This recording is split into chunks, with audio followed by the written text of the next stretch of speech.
कमलमध्ये राजितं निर्विकल्पं सदसदखिलभेदातीतमेकस्वरूपम् प्रकृतिविकृतिशून्यं नित्यमानन्दमूर्तिं विमलपरमहंसं रामकृष्णं भजामः। निरुपमतिसूक्ष्मं निष्प्रपञ्चं निरीहं गगनसदृशमीशं सर्वभूताधिवासं विगुणरहितसच्चिद्ब्रह्मरूपं वरेण्यं विमलपरमहंसं रामकृष्णं भजामः। वितरितुमवतीर्णं ज्ञानभक्तिप्रशान्तिः प्रणयगलितचित्तं जीवदुःखासहिष्णुं वितसहजसमाधिं चिन्मयं कोमलाङ्गं विमलपरमहंसं रामकृष्णं भजामः। त्रेतायां रामरूपाय द्वापरे कृष्णमूर्तये कलो पूर्णावताराय रामकृष्णाय ते नमः। तव कथामृतं तप्तजीवनं कविभिरीडितं कल्मषापहं श्रवणमङ्गलं श्रीमदाततं भुवि गृह्णन्ति ये भुविदा जना।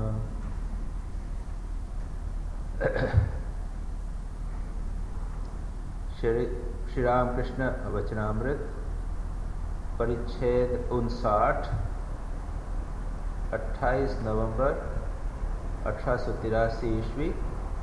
श्री रामकृष्ण केशव सेन के मकान कमल कुटीर पर आए। श्री रामकृष्ण यहाँ पर आए हैं। केशव सेन की हालत बहुत खराब है, बहुत बीमार हो गए हैं और उनको मिलने के लिए श्री रामकृष्ण आए। श्री रामकृष्ण का केशव के प्रति बहुत प्रेम था, ये सभी लोग जानते हैं और इसलिए उनके साथ और भी कुछ लोग आए हैं सुनने के लिए, बातचीत इत्यादि। और हमने पढ़ा है पहले श्री रामकृष्ण बैठे, वे केशव चंद्र सेन को देखने के लिए व्यग्र हो उठे थे। उसके बाद में प्रसन्न ने उनको थोड़ा सा उनका मन बहलाने के लिए इधर उधर की बातचीत की, तो इसके बाद श्री रामकृष्ण समाधिस्थ हो गए थे, माँ जगदम्बा से वार्तालाप इत्यादि कर रहे थे। इतने में केशव चंद्र सेन आए, श्री रामकृष्ण के पास में बैठे और श्री रामकृष्ण फिर भी भाव में विभोर होकर बातचीत करते रहे।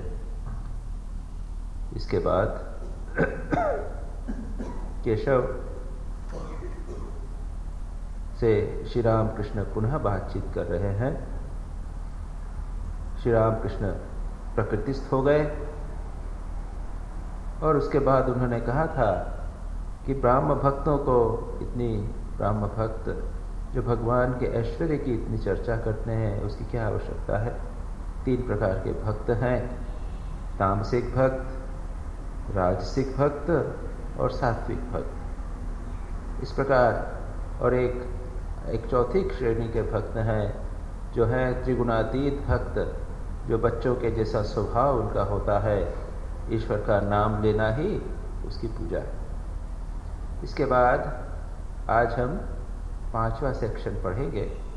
श्री रामकृष्ण पुनः वार्तालाप कर रहे हैं केशव के प्रति साहस्य, और यहाँ से वार्तालाप का जो विषय है उसमें थोड़ा सा परिवर्तन होता है। श्री रामकृष्ण अब केशव के संबंध में ही बात कर रहे हैं। केशव के प्रति साहस्य कहते हैं, तुम्हें बीमारी हुई, इसका अर्थ है शरीर के भीतर कितने ही भावों का उदयास्त हो चुका है, इसीलिए ऐसा हुआ है। जब भाव होता है तब कुछ समझ में नहीं आता, कुछ दिनों के बाद शरीर पर झोंका लगता है। मैंने देखा है बड़ा जहाज जब गंगा में चला जाता है तब कुछ भी मालूम नहीं होता, परंतु थोड़ी देर बाद देखा कि किनारों पर लहरें जोरों से थपेड़े जमा रही हैं और पानी में उथल पुथल मच जाती है। कभी कभी तो किनारों का कुछ अंश भी धंस कर पानी में गिर जाता है।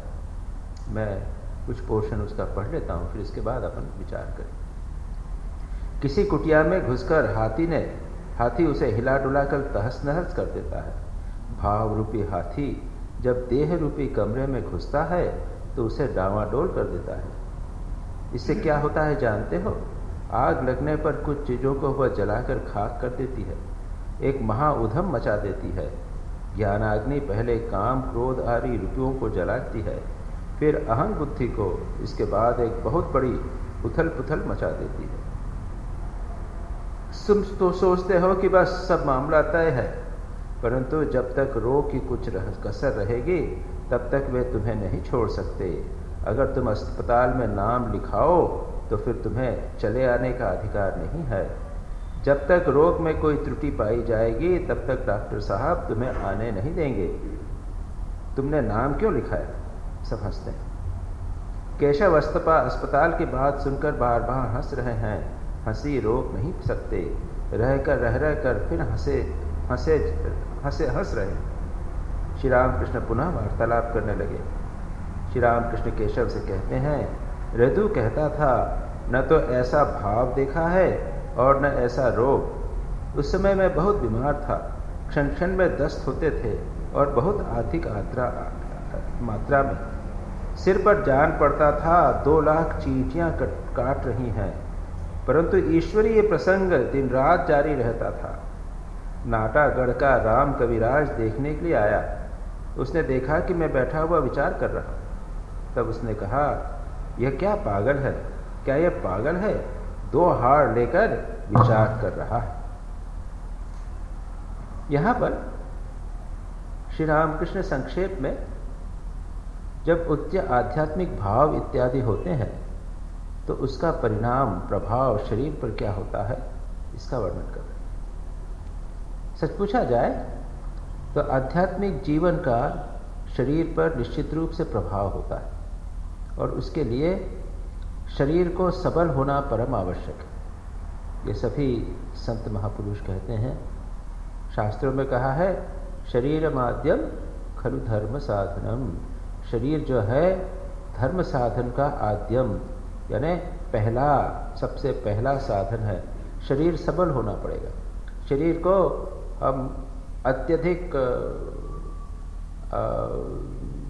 खाना पीना छोड़ दें, अगर तपस्या करें तो शरीर सबल नहीं रहेगा और उससे साधना नहीं हो सकेगी। और दूसरा, अगर बहुत अधिक खाएंगे पिएंगे तो भी शरीर बीमार हो जाएगा। तो शरीर का सबल होना साधना के लिए परम आवश्यक है और इसलिए उसका देखभाल करना चाहिए। जो लोग सोचते हैं कि शरीर ये तो निकृष्ट है, इसी के कारण सारी समस्या होती है, इसको कष्ट देना चाहिए, वो ठीक आध्यात्मिक जीवन जी नहीं सकते। जैन धर्म में तो ये श्रेष्ठ शरीर के गठन को साधना के लिए, उच्चतर आध्यात्मिक अनुभूति वगैरह के लिए अत्यंत महत्वपूर्ण माना गया है और उसको वे एक शब्द का उपयोग करते हैं, संहनन, उत्तम संहनन। और जो विशेष योगी होते हैं, उच्च कोटि के योगी, जो अधिक समय तक प्राणायाम करके सांस अंदर रख सकते हैं, उनका शरीर का गठन विभिन्न श्रेष्ठ प्रकार का होता है। उनका जो हड्डियां होती हैं वो अच्छी मोटी सबल होती हैं, कंधे चौड़े होते हैं, फेफड़े बड़े होते हैं, सारा शरीर एक सबल होता है। अब हम रामकृष्ण भावधारा में, परंपरा में देखें, स्वामी विवेकानंद, स्वामी ब्रह्मानंद, स्वामी निरंजनानंद, स्वामी त्रिगुणातीतानंद, स्वामी तुरानंद, ये अत्यंत, स्वामी लाटू महाराज, स्वामी अद्भुतानंद, ये पहलवान थे, शरीर अत्यंत सबल था। योगानंद और प्रेमानंद, ये 2 ऐसे थे जिनका शरीर संभवतः थोड़ा सा दुर्बल था, लेकिन बाकी जितने थे उनका शरीर अत्यंत सबल था। और इसीलिए वे साथ आध्यात्मिक जीवन का जो घात प्रतिघात है, आध्यात्मिक जीवन का जो वेग है, उसको सहन करने में समर्थ हुए। तो ये पहली बात परम आवश्यक है कि हमें शरीर के प्रति ध्यान देना चाहिए। साइकोलॉजी और फिजियोलॉजी, शरीर की बनावट और क्रिया और मन दोनों अगर सबल और स्वस्थ न होवे तो आध्यात्मिक जीवन संभव नहीं होता। तो पहली बात तो यह है। और जब हम साधना प्रारंभ करते हैं तो याद रखिए, यहाँ पर जो ठाकुर बोलते हैं, उन्होंने उच्च कोटि के भाव की बात कही। उच्च कोटि का भाव बहुत कम लोगों में होता है। श्री रामकृष्ण में हुआ, स्वामी चैतन्य महाप्रभु में हुआ, और श्री रामकृष्ण के जो डायरेक्ट डिसाइपल्स थे उनमें भी हुआ। केशव चंद्र स्वामी श्री रामकृष्ण तो कहते हैं, केशव कि तुम्हारी बीमारी जो है यह आध्यात्मिक साधना का परिणाम है। तो उच्च कोटि का भाव कुछ दुर्बिरले लोगों में होता है। जो लोग 15 मिनट, आधे घंटा, 1 घंटा ध्यान करते हैं, ज़्यादा से ज़्यादा एक आधा घंटा, 1 घंटा सुबह शाम बैठ गए, उनके जीवन में शायद कुछ नहीं हो। लेकिन जो दीर्घ काल तक ध्यान करते हैं, उनका याद रखिए मन में उथल पुथल हो जाती है। एक मनोवैज्ञानिक दृष्टि से ध्यान यानी मन को मथना, और बहुत सारी बातें जो हम नहीं जानते, अच्छी बुरी न जाने क्या क्या बातें बाहर निकलने लग जाती। और ऐसे में शुरू में तो सब ठीक लगता है, बाद में ध्यान करना कठिन हो जाता है, आध्यात्मिक जीवन कठिन प्रतीत होने लग जाता है। लगता है कि अरे बाप रे, इससे तो पहले ही अच्छे थे। हमारा अचेतन मन सब झचकोर दिया जाता है और वो ऊपर आ जाता है, और कभी कभी उसका शरीर के ऊपर प्रभाव पड़ता है। व्यक्ति जो है वो अस्थिर हो जाता है। हम बता सकते हैं, हम जब आध्यात्मिक जीवन कॉलेज डेज में जब हमने प्रारंभ किया, तो निश्चित रूप से हम अस्थिरता के एक पीरियड से गुजरे, और जब उसके बाद हमारे शरीर पे उसका प्रभाव पड़ता है, मन अस्थिर है, इसे कहते हैं साइकोसोमैटिक डिजीजेस होते हैं, पेट खराब हो जाना है, कभी कॉन्स्टिपेशन हो जाता है, एसिड हो जाता है। इस प्रकार से शरीर के ऊपर भी उसका प्रभाव पड़ता है। दो तरफ तनाव, एक तरफ संसार का तनाव है, आसक्तियां हैं, हमारी इच्छाएं, वासना है, दूसरी तरफ आध्यात्मिक जीवन का तनाव है। और इन दोनों तनाव के बीच में जब आदमी ठीक आध्यात्मिक जीवन में बढ़ने के प्रयत्न करता है, तो उसका प्रभाव मन पर होता है और शरीर पर भी। तो ये तो पहली स्टेज। लेकिन जब आगे बढ़ते हैं तो उसके लिए तो लंबे समय तक बैठे रहना, 2 घंटे 3 घंटे तक एक आसन पर बिना हिले डुले ध्यान करना, प्राणायाम करना। इसीलिए प्राणायाम का भी महत्व स्वामी विवेकानंद राजयोग में बताते हैं। ये प्राणायाम से मन स्थिर होता है, और धीरे धीरे व्यक्ति जब प्राणायाम में स्थिर हो जाता है तो ध्यान में उसको सहायता मिलती है। प्राणायाम का अर्थ केवल उम्र बढ़ाना या शरीर को स्वस्थ रखना मात्र नहीं है। उसका अर्थ है कि व्यक्ति लंबे समय तक ध्यान करने बैठ सके। क्योंकि जब ध्यान गहरा होता है तो प्राण या सांस प्रश्वास धीरे धीरे कम हो जाता है। श्री रामकृष्ण तो कहते थे कि भगवान का नाम का जप अगर आप एकाग्रता से करें तो कुंभक अपने आप हो जाता है। ये हम वचनामृत में पाते हैं, श्री रामकृष्ण इस बात को कहते हैं। तो पहली प्रक्रिया होती है ये प्रारंभिक जीवन में प्रक्रिया, और उस प्रक्रिया से भी व्यक्ति को गुजरना पड़ता है। This reactions are common. और उसमें भी अगर कोई व्यक्ति अपने दिनचर्या में, यानी खान पान में, अपने व्यवहार में, लोगों से मिलने जुलने में अगर सावधान रहे, थोड़ा सजग रहे, तो ये रिएक्शंस, मनोवैज्ञानिक और शारीरिक रिएक्शंस कम होते। सत्संग करता रहे और सावधान रहे कि अपनी वासनाएं, इच्छाएं, उनके प्रति जो आकर्षण है उनको जरा थोड़ा सा सावधानी से दूर रखे, तो ये रिएक्शंस कम होते। बाहर के जो इनपुट आते हैं, बाहर के इंद्रियों से, बाहर के वातावरण से हमारे ऊपर जो बुरे प्रभाव पड़ते हैं, उनसे दूर रहने पर फिर हमारे भीतर जन्म जन्मांतर के जो संस्कार हैं वो निकल आते हैं, और तब बड़ी मुश्किल होती है। एक अस्थिरता का पीरियड उससे साधक को पास करना पड़ता है। ये उनके लिए है जो ठीक निष्ठापूर्वक आध्यात्मिक जीवन व्यतीत करना चाहते हैं। और थोड़ा सा सुबह धाम जप कर लिया, थोड़ा सा स्वाध्याय कर लिया और संसार के काम कर रहे हैं, इसमें कुछ नहीं। लेकिन जो सीरियस हैं उनके लिए ये बातें आती हैं। उसके बाद जब आगे चलते हैं तो जैसा मैंने कहा कि ये चीजें उच्च कोटि के साधकों को होती हैं। श्री रामकृष्ण जैसा कहते हैं कि शरीर के भीतर भाव का उदय होता है। भाव यानी ये इमोशंस, भगवान के प्रति रोना, भगवान के लिए आंसू बहाना, या फिर अत्यंत आनंद का अनुभव, या अत्यंत विरह का अनुभव, या 16 भावों का, महाभावों का वर्णन जो है, तो उसमें तो जिस प्रकार से हमको सांसारिक भाव, किसी व्यक्ति के प्रति प्रेम, उससे आंखों में आंसू आ गया, कोई विरह हुआ, रोना आया, उसमें दिल की धड़कन तेज हो गई, उसी प्रकार की चीजें भगवान के लिए होती हैं और वो बहुत तीव्र रूप से होती हैं। तो उसका जिस प्रकार से सांसारिक भावों का प्रभाव शरीर पर पड़ता है, उस प्रकार से ही आध्यात्मिक भावों का भी प्रभाव शरीर पर पड़ता है। चैतन्य महाप्रभु के जीवन में भाव वर्णन आता है कि वो जब भाव का अत्यंत विभोर हो जाते थे भाव में, तो उनका शरीर जो है उसमें जो जोड़ थे वो सब ढीले हो जाते। तो समझ ही नहीं सकते कि किस प्रकार से ये होता होगा कि हाथ पैर के जो जॉइंट्स हैं वो सब ढीले हो जाते थे और कभी कभी वो बिल्कुल एक मांस के लोथड़े जैसे पड़े रह जाते। इस प्रकार का होता था, फिर धीरे धीरे सब ठीक हो जाता। तो इसका प्रभाव शरीर पर अवश्य पड़ता है।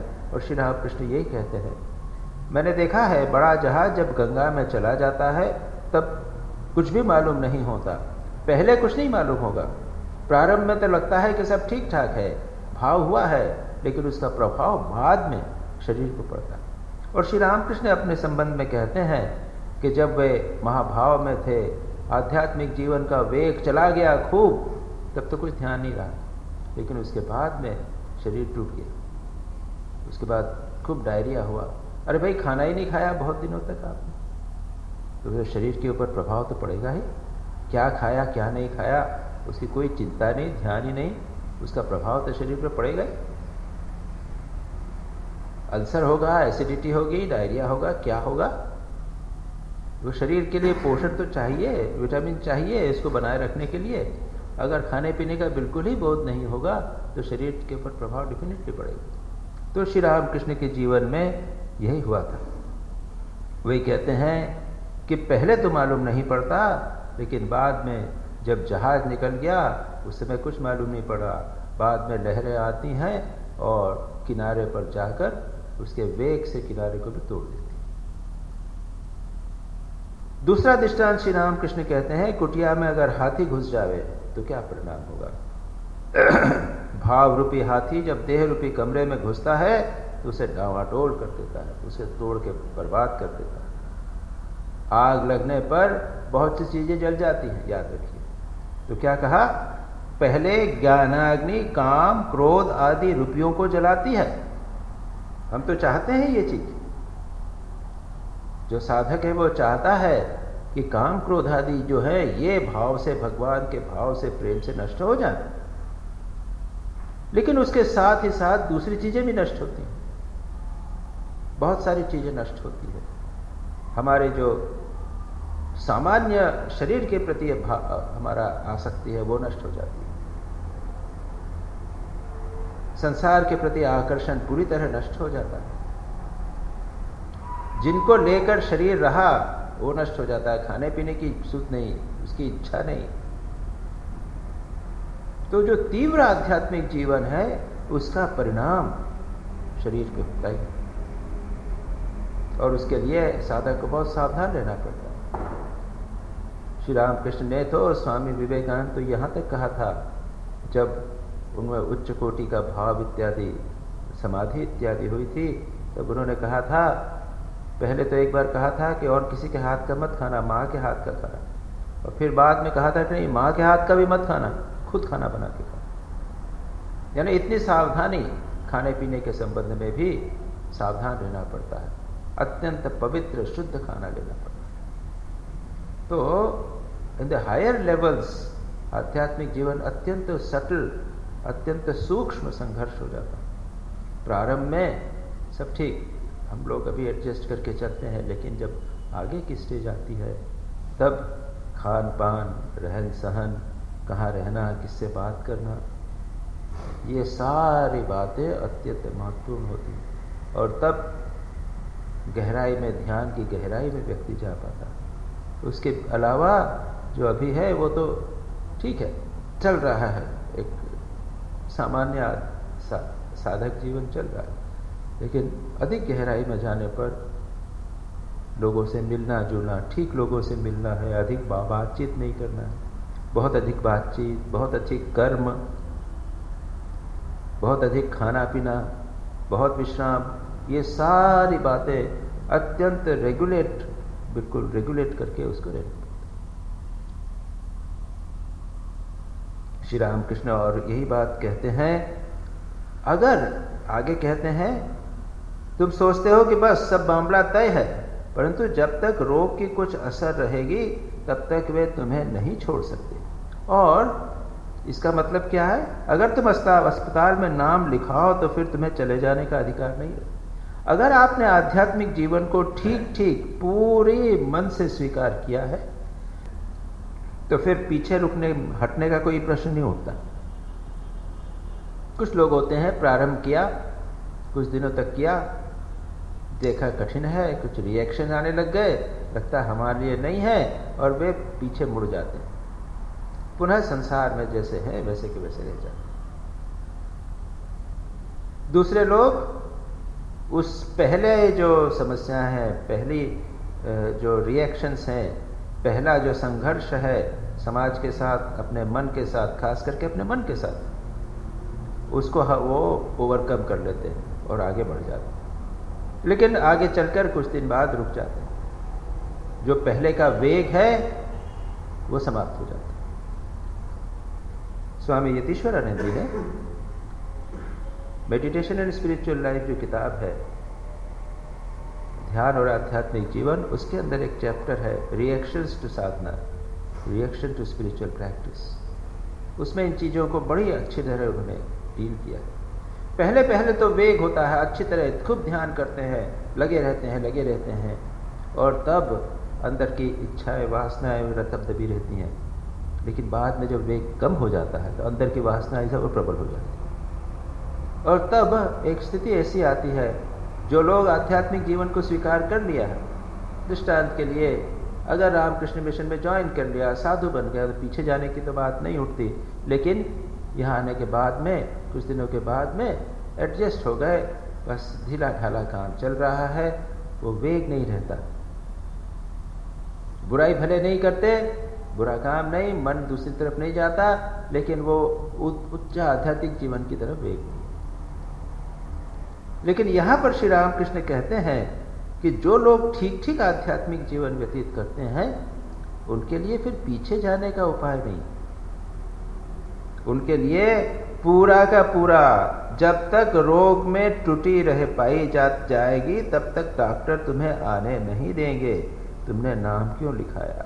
अगर ठीक ठीक भगवान के प्रति समर्पण कर दिया और पूरे मन से, वेग से आध्यात्मिक जीवन को स्वीकार किया, तो उसके परिणाम स्वरूप आपको भले कुछ कष्ट सहन करना पड़े, लेकिन अंततोगत्वा जो डॉक्टर है, यानी भगवान, वह आपको मुक्ति दिलाई देंगे।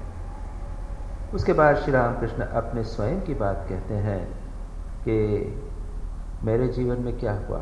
श्री रामकृष्ण के जीवन में तो महाभाव इत्यादि ऐसी चीज़ें हुई जो अभूतपूर्व है, उसका हम और कहीं दृष्टांत महाप्रभु चैतन्य महाप्रभु और राधिका जी में को छोड़कर और कहीं उसका हम और कोई तुलना नहीं प्राप्त करते। और वो तो श्री रामकृष्ण, उसका परिणाम उनके शरीर पर ऐसा हुआ था। उनका शरीर अत्यंत सबल था, याद रखिए, ऊंचे पूरे थे। आपकी हाइट जब देखा होगा आपने, एक खड़ा हुआ जो चित्र है, हृदय राम उसको पकड़े हुए थे। श्री रामकृष्ण की हाइट भी ऊंची थी, कंधे चौड़े थे। भले इस चित्र में वो दुर्बल से दिखाई देते हैं, लेकिन उनका शरीर सबल था। और वो शरीर भी टूट गया। ये कहा कि शरीर में जलन होती थी, इसका भी वर्णन हमें प्राप्त होता है। और गंगा में बैठे रहते थे, चंदन लगाया, उसके बाद में फिर कम हो गया। तो ये सारी बातें भावराज्य में हुआ करती हैं, जिसका परिणाम श्री रामकृष्ण को भोगना पड़ा था। और फिर दस्त लगे थे, खूब क्षण क्षण दस्त होते थे।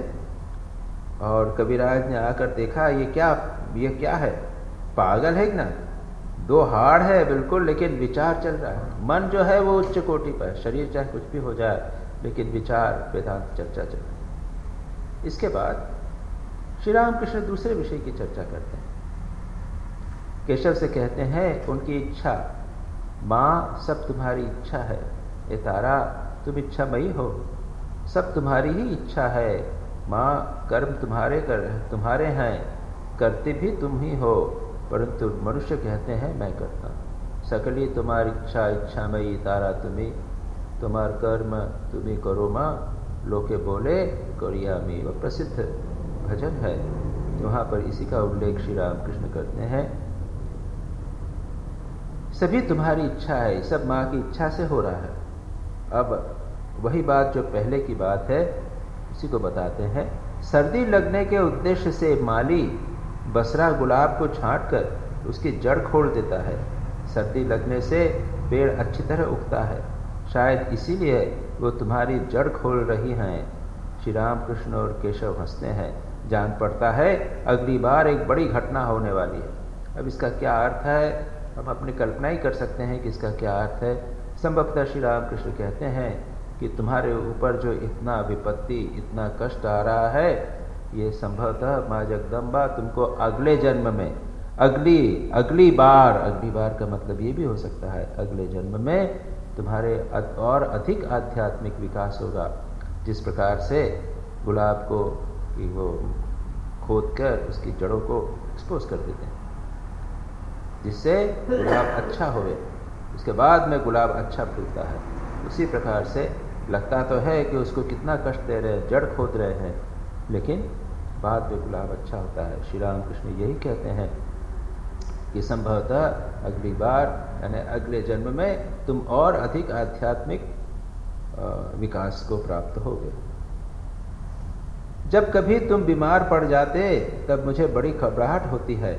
पहली बार भी जब तुम बीमार पड़े थे तब रात के पिछले प्रहर मैं रोया करता था, कहता था माँ केशव को अगर कुछ हो गया तो फिर किससे बातचीत करूँगा।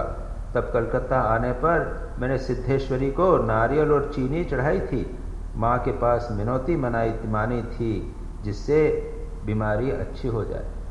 हमको कभी कभी लगता है कि श्री रामकृष्ण ये कैसी बात करें। लोग जो अंधविश्वासी होते हैं वो मिनौती करते हैं, प्रार्थना करते हैं कि माँ फलाना फलाना ठीक हो गया तो मैं नारियल और 100 रुपया चढ़ाऊँगा, ऐसा मिनौती करते हैं, कुछ चढ़ाते हैं।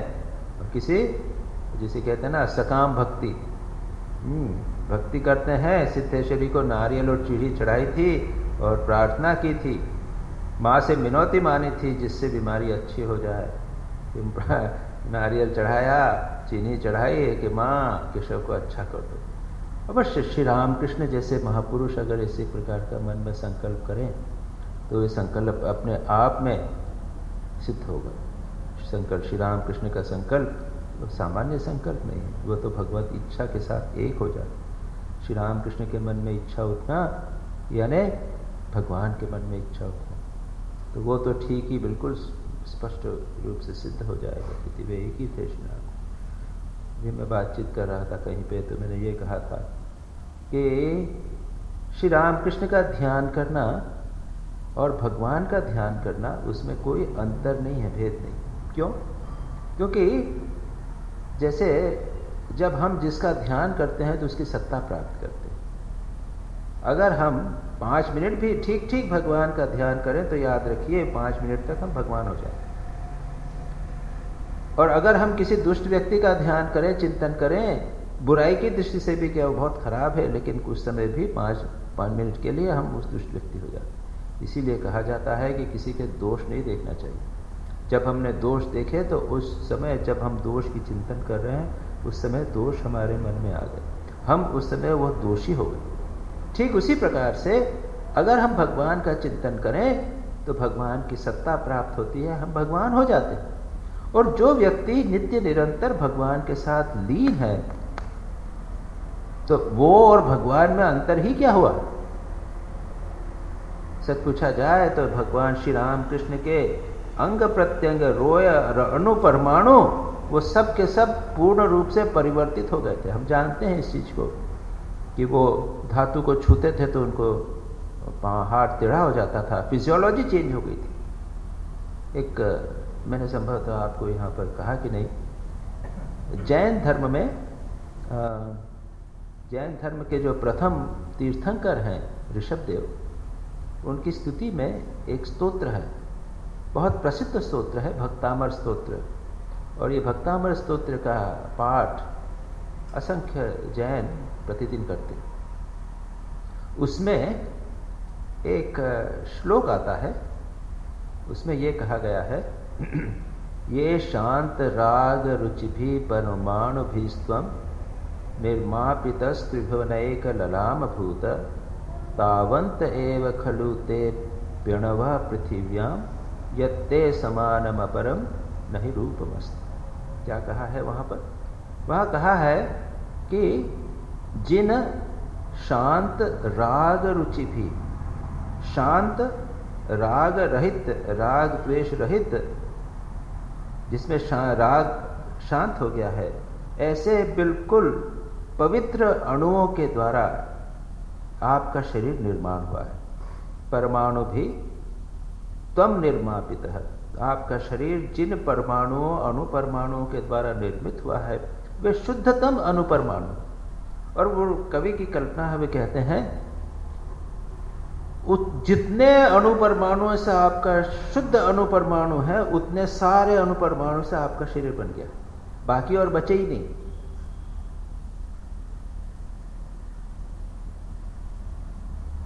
तावंत एव खलुते अणुवः पृथ्वी, उतने ही अणु थे पृथ्वी में, इसलिए आपके जैसा और दूसरा शरीर हो ही नहीं सकता।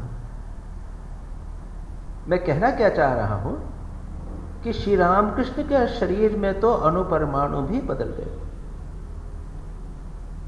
और अगर हम यूं कहें कि भगवान अगर होंगे, कोई रूप धारणधारी भगवान होंगे, तो उनमें भी शरीर तो विशेष रूप से बनेगा, उनका मन विशेष होगा और शरीर विशेष होगा। जब हम विष्णु का ध्यान करते हैं तो विष्णु को एक रूप ले लेते हैं ना, तो भगवान का रूप है। यहां पर भी श्री रामकृष्ण का रूप, वो इसलिए हम कहते हैं कि भगवान का रूप है क्योंकि उनके अंदर बाहर और कुछ नहीं भगवान के सिवा।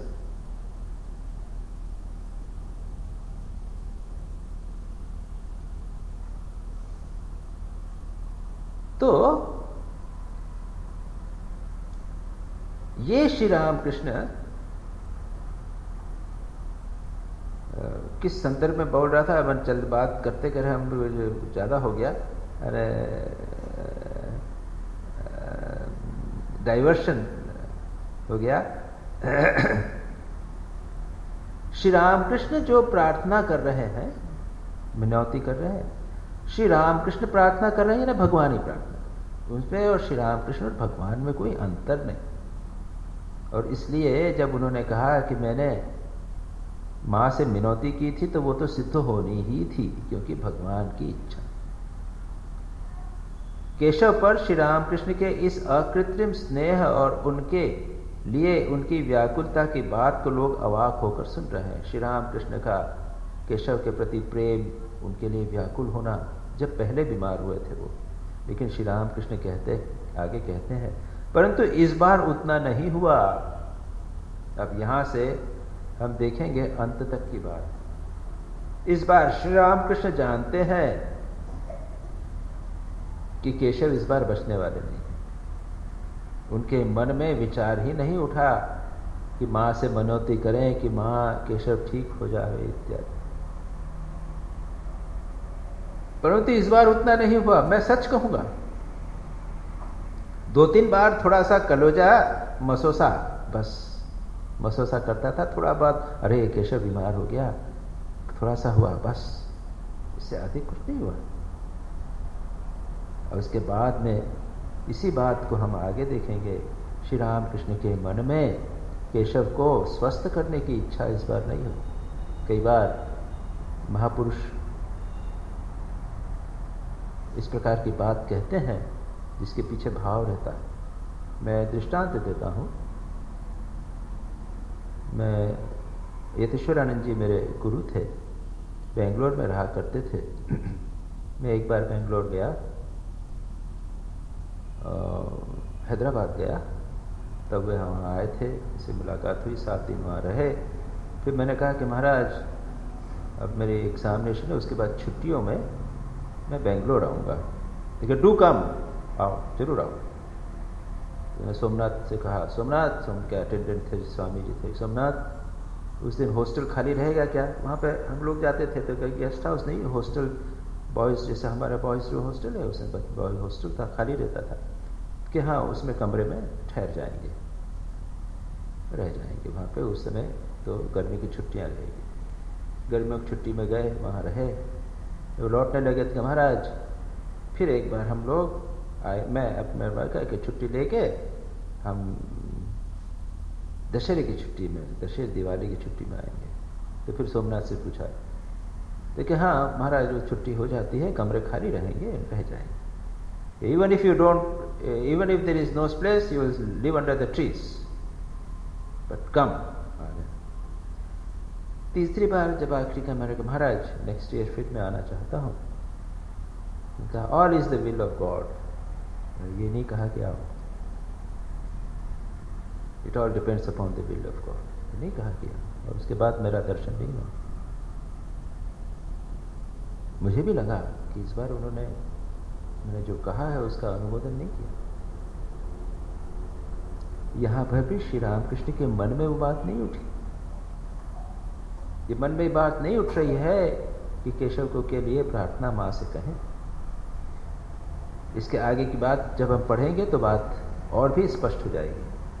केशव जिस पूर्व वाले द्वार से बैठक खाने में आए थे उसी द्वार के पास केशव की पूजनीय माता खड़ी हैं।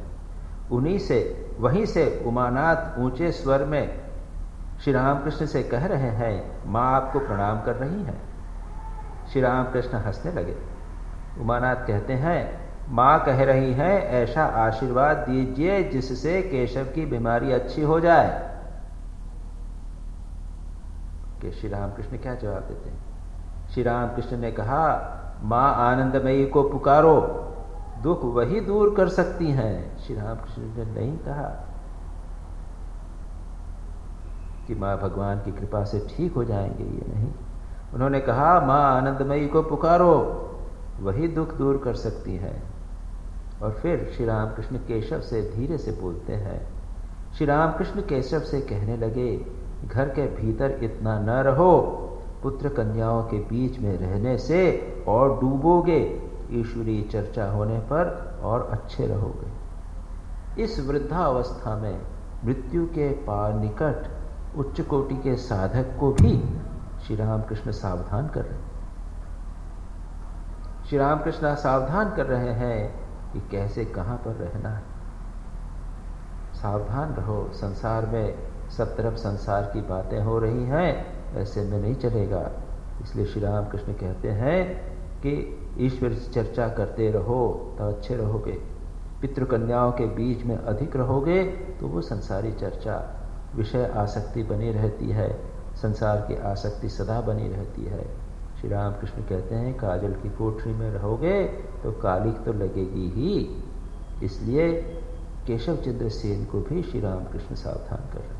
हमारे लिए कितनी बड़ी सावधानी की बात। यथासंभव संसार में भी रहें तो भगवत चर्चा होती रहे। लोग श्री रामकृष्ण कहते थे संसार में रहते तो क्या हुआ, पति पत्नी साथ में रहे, भगवत चर्चा करें, उसमें कोई बुराई नहीं। घर में बच्चों के साथ में रहें तो भगवत चर्चा करें, जिसमें कोई बुराई नहीं। घर में वातावरण बनाया जा सकता है। गृहस्थ का घर जो है वो आश्रम बनाना है। ये तो महाशय गृहस्थाश्रम नाम ही आश्रम है, उसको आश्रम बनाना है। सदा सर्वदा उसी प्रकार का भाव बना रहना चाहिए। गंभीर भाव से ये बातें कहीं श्री रामकृष्ण ने याद रखी। गंभीर भाव से ये बातें कहकर श्री रामकृष्ण फिर बालक की तरह हंसने लगे। देखा बहुत सारे लोग हैं, केशव से उन्होंने गंभीर सीरियस बात कह दी। पता नहीं लोगों ने सुना कि नहीं सुना, मास्टर महाशय ने तो सुना है, लोग क्या समझेंगे पता नहीं। श्री रामकृष्ण बात बदल रहे, केशव से कह रहे हैं, देखो तुम्हारा हाथ देखो, बालक की तरह हाथ लेकर मानो तोल रहे। ऐसा श्री रामकृष्ण लोगों का हाथ तोलते थे। अंत में कहने लगे, नहीं तुम्हारा हाथ हल्का है, खलों का हाथ भारी होता है। श्री रामकृष्ण कई बार अपने शिष्यों के भी हाथ तोलते थे। वो कहते थे कि जो सज्जन है उसका हाथ हल्का होता है, जो वो खल है, दुष्ट है, उसका हाथ भारी होता है। अब ये कैसा है, श्री रामकृष्ण फिजियोग्नोमी काफ़ी जानते थे। ये शरीर की बनावट और उसके पीछे कैसे व्यक्ति की कैसी बनावट है, ये बहुत सारी बातें जानते थे। वो ऐसे दिखने में बड़े सरल लिखते थे, लेकिन he was a master of various things. Shri Ramakrishna was a great master, बहुत सारी बातें जानते थे। वो व्यक्ति को देख कर जानते थे, बातचीत करके पहचानते थे, तुम कहाँ के आए हो, कैसे, अपने अंतर्दृष्टि से जानते थे। और उसके बाद में व्यक्ति की जो फिजियोग्नोमी है, शरीर की बनावट, उससे भी जानते थे। उमानाथ दरवाजे से फिर कहने लगे, माँ ने भी नहीं छोड़ा। माँ कह रही हैं, केशव को आशीर्वाद दीजिए। केशव श्री रामकृष्ण भी पकड़ में आने वाले नहीं हैं। गंभीर स्वर में श्री रामकृष्ण ने कहा, मेरी क्या शक्ति है, वे ही आशीर्वाद देंगे, याद रखिए। श्री रामकृष्ण और माँ जगदम्बा एक, लेकिन श्री रामकृष्ण जानते हैं कि मैं जगदम्बा के बिना मेरी कोई शक्ति नहीं। विशेषता यह है श्री रामकृष्ण। श्री रामकृष्ण कहते हैं कि एक भक्त है, भगवान है। जब श्री रामकृष्ण में भगवान का आवेश होता है तब वे एक भगवान और वे एक हो जाते, और नहीं तो वो कुछ नहीं है। केशव मिलने आते थे तो उनको डायरिया हो जाता, घबरा जाते, लेकिन जब आवेश हुआ तब ऐसी बातें मुंह से निकलने लग जाती थी, केशव आफ हो जाता। ये विशेषता जो ईश्वर के रिसेप्टिकल होते हैं उनमें अहंकार बिल्कुल नहीं होता, बिल्कुल खाली होते हैं, अत्यंत पवित्र होते हैं। ऐसे ही आधार को भगवान अपना यंत्र स्वीकार करते हैं। वे आशीर्वाद देंगी, माँ अपना काम तुम करती हो, लोग कहते हैं मैं कर रहा हूँ। वही बात जो कहे श्री रामकृष्ण ने प्रारंभ की थी कि लोग कर रहे हैं, मैं कर रहा हूँ, मैं आशीर्वाद दे रहा हूँ। माँ जगदम्बा सब करती है। एवरीथिंग इज बियॉन्ड बाई, वो जो गाना है ना, करता हो तुम क्या, मेरा काम हो रहा है, करते हो तुम प्रभु जी, मेरा काम हो रहा है, मेरा नाम हो रहा है। अगर ठीक ठीक भाव ये हो तो अद्भुत है। श्री रामकृष्ण उसी बात को कि भगवान ही सब कुछ करते हैं, हम कुछ नहीं हैं, इसी बात को वे दो दृष्टांतों के द्वारा कहते हैं। श्री रामकृष्ण के प्रसिद्ध दृष्टांत, ईश्वर दो बार हंसते हैं। एक बार उस समय हंसते हैं जब दो भाई जमीन बांटते हैं और रस्सी से नाप कर कहते हैं, इस ओर की मेरी है, उस ओर की तेरी, उस ओर की तुम्हारी। ईश्वर यह सोचकर हंसते हैं कि संसार तो है मेरा और ये लोग थोड़ी सी मिट्टी लेकर इस ओर की मेरी और उस ओर की तुम्हारी कर। तो एक है संसार की वस्तुओं के संबंध में, ये संसार जो है वो सब भगवान का, और दूसरा अपने अहंकार के संबंध में, मैं और मेरा दोनों भगवान है, याद रखिए। फिर ईश्वर एक बार हंसते हैं और हंसते हैं, बच्चे की बीमारी बढ़ी हुई है, उसकी माँ रो रही है, वैद्य आकर कह रहा है डरने की कोई बात नहीं, डरने की क्या बात है माँ, मैं अच्छा कर दूंगा। वैद्य नहीं जानता कि ईश्वर यदि मारना चाहे तो किसकी शक्ति है जो अच्छा कर सके। श्री रामकृष्ण ने यहाँ ये नहीं कहा मारना चाहे या बचाना चाहे, दूसरी जगह शायद ये कहा है कि मारना बचाना, ये एक और जगह मारना बचाना दोनों भगवान के हाथ। यहाँ तो कहा ईश्वर अगर मारना चाहे तो किसकी शक्ति है जो अच्छा कर सके, और इसके ब्रैकेट में लिखा है सब सन्न हो रहे, सब स्तब्ध रहे। क्या भगवान की इच्छा है कि इस बार केशव नहीं बचेंगे? भगवान मारना चाहे तो कौन बचाएगा? कोई नहीं बचा सकता, कोई नहीं बचा सकता। इसलिए सब कुछ भगवान, और जरा बड़े बड़े डॉक्टर्स आजकल क्या क्या सब ऑपरेशन करते हैं, हार्ट को ट्रांसप्लांट कर लेते हैं, बचाने की कोशिश करते हैं, लेकिन भगवान के हाथ में अच्छे अच्छे ऑपरेशन के बाद में सब चला जाता है। कोई किसी के हाथ का नहीं है, भगवान अभी भी है। और जो बुद्धिमान डॉक्टर है वो समझता है इस चीज़ को, कंसेंशियस डॉक्टर, बुद्धिमान डॉक्टर अपनी सीमा समझता है। वो बढ़ के कभी बात नहीं करता कि मैं बचा लूँगा या मैंने इतने ऑपरेशन किए हैं, मैं हार्ट का दुनिया में सबसे अच्छा स्पेशलिस्ट हूँ। वो सब जानता है, जो समझदार डॉक्टर है, बुद्धिमान डॉक्टर, अंतर्मुखी डॉक्टर, वो जानता है कि मेरे बस में नहीं है सब, तो जितना भी ठीक हुआ है, जितना भी ठीक किया है, सब भगवान ने। ठीक इसी समय बड़ी देर तक खांसते रहे केशव, बड़ी देर तक खांसते रहे। वह खांसी रुकती ही न थी। खांसने की आवाज़ से सबको कष्ट हो रहा। बड़ी देर तक बहुत कुछ कष्ट झेलते रहने के बाद खांसी कुछ कम बंद हुई। केशव से और अब नहीं रहा जाता। श्री राम कृष्ण को उन्होंने भूमिष्ठ हो प्रणाम किया। प्रणाम करके बड़े कष्ट से दीवार टेक कर उसी द्वार से अपने कमरे में फिर चले गए। इस प्रकार से इस सेक्शन में श्री राम कृष्ण और केशव का वार्तालाप, केशव के साथ मिलन, अंतिम मुलाकात, उसका अत्यंत सुंदर वर्णन यहाँ पर समाप्त होता है। इसके बाद अगला पोर्शन हम शुरू करते हैं। श्री रामकृष्ण कुछ मिष्टान्न ग्रहण करके जाएंगे। केशव के बड़े लड़के उनके पास आकर बैठे। अमृत है उसका नाम। अमृत ने कहा केशव का बड़ा लड़का है, आप आशीर्वाद दीजिए। यह क्या? सिर पर हाथ रखकर आशीर्वाद देना दीजिए। श्री रामकृष्ण ने कहा, मुझे आशीर्वाद न देना चाहिए। यह कहकर मुस्कुराते हुए बच्चे की देह पर हाथ फेरने लगे। श्री रामकृष्ण भी कहते हैं कि मुझे आशीर्वाद नहीं देना चाहिए। हमारे पास लोग आते बोलते हैं, महाराज आशीर्वाद दीजिए, महाराज आशीर्वाद दीजिए। हमको मन हंसी आती है। हम कहते हैं अरे ठाकुर से प्रार्थना करते हैं। हम लोग ठाकुर को फोटो को देते, कह रहे भाई ठाकुर के लिए प्रार्थना करते हैं, सब अच्छा हो। अरे नहीं महाराज, आप सिर के ऊपर हाथ रख रहे हैं। हमको मन हंसी आती है। अरे ठाकुर जब खुद आशीर्वाद देने में संकोच करते हैं, हम कौन हैं? आशीर्वाद भगवान ही दे सकते हैं, याद रखिए। हम लोगों में आशीर्वाद देने का अधिकार नहीं है, क्षमता नहीं है, कुछ नहीं करते। ये मौखिक बोलने से क्या होता है? भगवान ही आशीर्वाद दे सकते हैं। श्री रामकृष्ण भी जी कहते हैं मुझे आशीर्वाद न देना चाहिए। अत्यंत विनम्र होकर, याद रखिए अभी श्री रामकृष्ण जब भक्त हैं, भाव का विवेक नहीं हुआ, तब श्री रामकृष्ण भगवान से भिन्न अपने आप को अत्यंत विनम्र, छोटे, बिल्कुल अहंकार रहित, शक्ति रहित, ऐसे अपने आप को श्री रामकृष्ण भक्त समझ। और ऐसी स्थिति में कहते हैं मैं कौन हूं, मैं कुछ नहीं हूं, मैं क्या जानूं।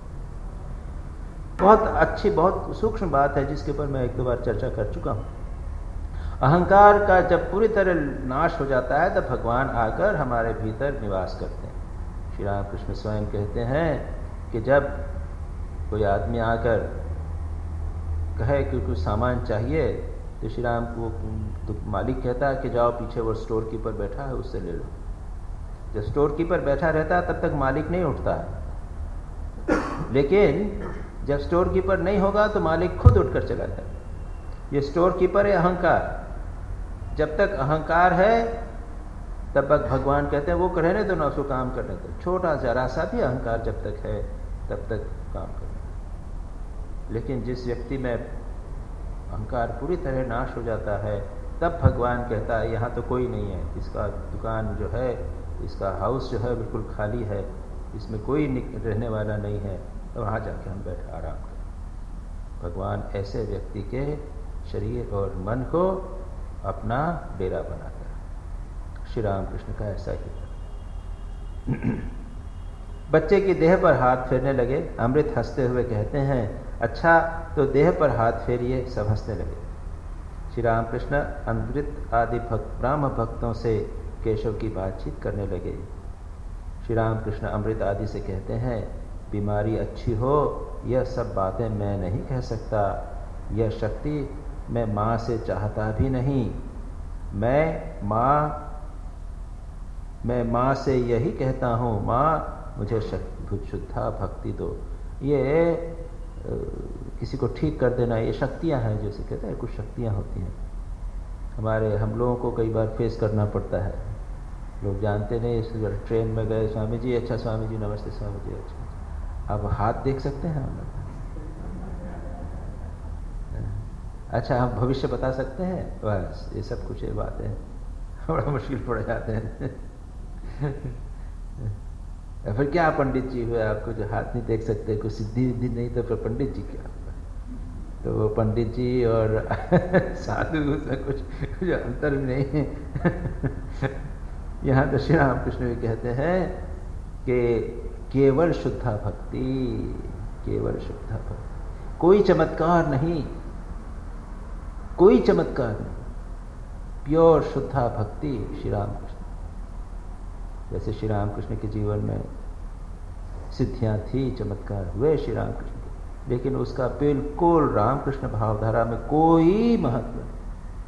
केवल अपने साधना करके अपने व्यक्तित्व का विकास कीजिए, या यूँ का आजकल के जीवन में पर्सनालिटी डेवलपमेंट बोलते हैं, लेकिन स्वामी विवेकानंद के भारत में चरित्र निर्माण, उन मूल्यों को, सत्य, अहिंसा, ब्रह्मचर्य इत्यादि जो मूल्य हैं, भक्ति, त्याग, वैराग्य, तपस्या, निस्वार्थता, इनको जीवन में डालना, ये है आध्यात्मिक जीवन। और बाकी जो जितने हैं वो ये आशीर्वाद देना, शक्ति, ये सब कुछ नहीं। श्री रामकृष्ण कहते हैं ये केशव क्या कुछ कम आदमी हैं? जो लोग रुपया चाहते हैं वे भी इन्हें मानते हैं, और साधु भी। दयानंद को देखा, दयानंद सरस्वती, दयानंद को देखा, वे बगीचे में ठहरे हुए थे, केशव सेन कहकर छटपटा रहे थे कि कब केशव आए। उस दिन केशव के साथ के वहाँ आने की बात थी। श्री रामकृष्ण भी केशव को मानते थे, केशव आने वाले हैं। श्री रामकृष्ण तैयारी करते थे, अपना वो देखते थे कि केशव आने वाला है, अपना सब कपड़ा वपड़ा सच देखते थे कि ठीक हुआ कि नहीं हुआ। और एक बार जब केशव आए भी थे तो श्री केशव ने कहा भी था कि आज तो बड़े आप बंठन के गए हुए हैं। श्री रामकृष्ण ने भी कहा, हाँ केशव को रिझाना जो है ना, श्री रामकृष्ण भी किसी से बातचीत में भी किसी से कम नहीं थे। केशव को रिझाना तो है ना, इसीलिए थोड़ा बंटन क्या है। तो इस प्रकार हम देखते हैं कि यहाँ पर वो केशव कहते हैं कि विजय ईश्वर चंद्र दयानंद सरस्वती भी जब कलकत्ता आए थे और केशव से मिलने आए थे, तब वे भी केशव सेन उनकी प्रतीक्षा करते रहे थे। दयानंद बंगला भाषा को कहते थे गौड़ांड भाषा।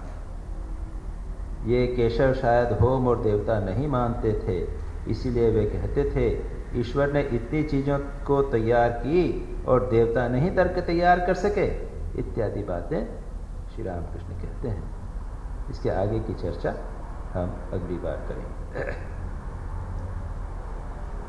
निरंजनं नित्यमनन्तरूपं भक्तानुकम्पाधृतविग्रहं वै ईशावतारं परमेशमिड्यं तं रामकृष्णं शिरसा नमामः।